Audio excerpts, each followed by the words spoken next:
এই সমস্ত মানুষরাই হলো তাগুতের দল, এরাই হলো কাফেরের দল, যারা আল্লাহর আইনকে মানে না, যারা আল্লাহর বিধানকে মানে না, যারা আল্লাহর আহকাম হুকুমকে মানতে চায় না, এরাই তো তাগুতের দল, এরাই হলো কাফেরের দল।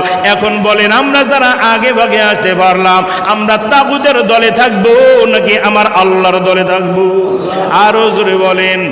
আল্লাহ বিনে, রাসূল বিনে হাসরের ময়দানে আপন বলতে কেউ থাকবে? আরো জোরে বলেন।